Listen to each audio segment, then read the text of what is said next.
আরজিকর কাণ্ডের অন্যতম মুখ, প্রতিবাদের অন্যতম মুখ সুবর্ণ গোস্বামী। চিকিৎসক সুবর্ণ গোস্বামীকে দার্জিলিংয়ে বদলি করা হয়েছে। আর তাই নিয়ে মুখ্যমন্ত্রী মুখ্য সচিব গ্রিভেন্স রিড্রেসাল সেলকে ইমেল ওয়েস্ট বেঙ্গল ডক্টরস ফোরামের। চিকিৎসক সুবর্ণ গোস্বামীর বদলি, উৎপল দাকে অধ্যক্ষ থেকে অধ্যাপক পদে অবনতির প্রতিবাদ। ঠিক কি কারণে ইমেল, কিভাবে প্রতিবাদ জানিয়েছেন তারা, জানাবেন আমাদের প্রতিনিধি। আমাদের সঙ্গে রয়েছেন জিলম করঞ্জাই। জিলম, একদমই যেটা জানা যাচ্ছে ওয়েস্ট বেঙ্গল ডক্টরস ফোরামের পক্ষ থেকে যে তারা এই যে দুটি বদলির নির্দেশ হয়েছে, একদিকে যেমন ডক্টর সুবর্ণ গোস্বামী, অন্যদিকে প্রফেসর ডক্টর উৎপল দা, এই দুজনের এই যে পদক্ষেপ সেই নিয়ে তারা প্রতিবাদ জানিয়েছেন। তাদের বক্তব্য যে আরজিকর আন্দোলনের প্রতিবাদী মুখ ডক্টর সুবর্ণ গোস্বামী ছিলেন এবং তার পাশাপাশি ডক্টর উৎপল দা, তার ক্ষেত্রে যেটা বলা হচ্ছে যে তিনি বরাবরই সত্যের পক্ষে ছিলেন। প্রশাসনিকভাবে যা যা করা দরকার আরজিকর আন্দোলনের পরে যা উদ্ভূত পরিস্থিতি ছিল, থ্রেড কালচারের বিরুদ্ধে তিনি রুখে দাঁড়িয়েছিলেন এবং সৎভাবে পরিচ্ছন্ন প্রশাসন চালাতে চাইছিলেন। ফলে তাকে এখান থেকে সরিয়ে দিয়ে অবনমন করার মানে হচ্ছে যে অন্যায়কে প্রশ্রয় দেওয়া, এবং এর বিহিত চেয়ে ওয়েস্ট বেঙ্গল ডক্টরস ফোরামের পক্ষ থেকে মুখ্যমন্ত্রী, মুখ্য সচিব এবং স্টেট গ্রিভেন্স রিড্রেসাল সেলকে ইমেল করা হয়েছে এই পদক্ষেপের বিরুদ্ধে বিহিত করতে এবং বিচার করতে। ধন্যবাদ জিলম।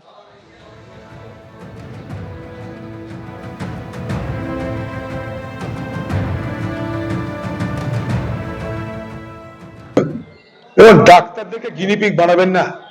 বাংলার মুখ্যমন্ত্রীর কাছে, বাংলার খোকাবাবুদের কাছে, যারা যারা মাথায় আছেন সরকারের, বাংলার চিকিৎসক সমাজকে আপনারা গিনিপিগ বানাবেন না। চিকিৎসক সমাজ হয়তো সম্পূর্ণভাবে আপনাদের কাছে আত্মসমর্পণ করেনি, তাই আপনাদের রাগ, প্রতিহিংসা নেবার ইচ্ছা থাকতে পারে, কিন্তু আপনাদের এই প্রতিহিংসার রাজনীতিকে বাস্তবায়িত করতে গিয়ে বাংলার অগণিত গরিব দুস্থ মানুষ তারা চিকিৎসা থেকে বঞ্চিত হবে, এটা কিন্তু স্পষ্ট। পানিহাটি পুরসভার নতুন চেয়ারম্যান সোমনাথ দে। অভয়ার মা বাবা বলছেন, অভয়ার দেখো সৎকারে যার বিশেষ ভূমিকা, তার জন্যই এই পুরস্কার। হাসপাতাল থেকে দেহ নিয়ে পালিয়ে তড়িঘড়ি সৎকার করা হয়েছিল। আমরা যখন টালা থানায় গ্রিন করিডর করে দেহ এনেছিল সোমনাথ, নির্মল। চুল্লিতে দেহ ঢোকানোর পরেই সোমনাথকে ওয়েল ডান বলেছিলেন নির্মল ঘোষ। স্বাস্থ্যমন্ত্রীর নির্দেশেই সবকিছু হয়েছিল, তারই পুরস্কার পেলেন সোমনাথ দে।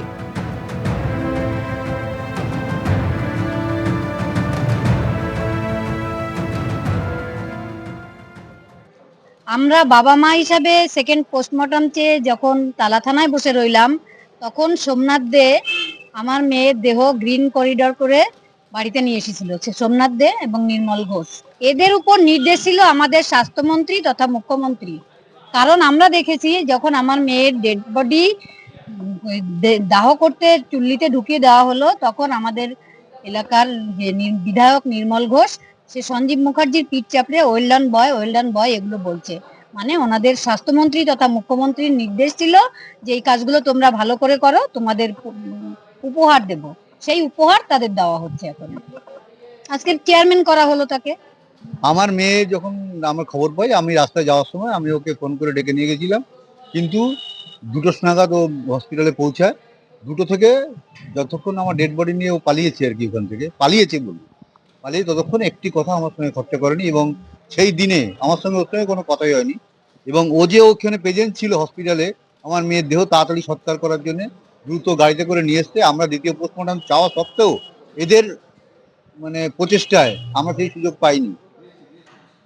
অর্থাৎ সোমনাথ দে পানিহাটি পুরসভার চেয়ারম্যান হওয়াতে ক্ষোভ উগড়ে দেন অভয়ার পরিবার, অভয়ার মা বাবা। সোমনাথ দে বলেন, আমাদের কাজ পরিষেবা দেওয়ার, আমরা পরিষেবা দেব, আর যারা বিরোধিতা করার তারা বিরোধিতা করবে।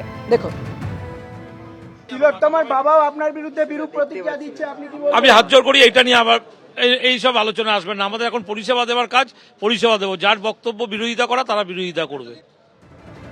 অভয়ার মা বাবা যেভাবে আক্রমণ করেছেন, যে কথা বলেছেন, সেই প্রসঙ্গে কি বলেছেন নির্মল ঘোষ, দেখুন। তিলোত্তমার বাবা মা আজকে অভিযোগ করছেন যে সোমনাথ দেখে পুরপ্রধান করে পুরস্কার দেওয়া হয়েছে, কি বলবেন? দেখুন, কে কি বলেছে, আমার দল সেটাকে স্বীকৃতি দেয় না। দলের কাউন্সিলর হিসেবে আমাদের সিদ্ধান্ত সোমনাথ দে চেয়ারম্যান। কে কি বলেছে তার কোনো গুরুত্ব এখন আমার কাছে এবং আমাদের দলের কাছে এখন নেই।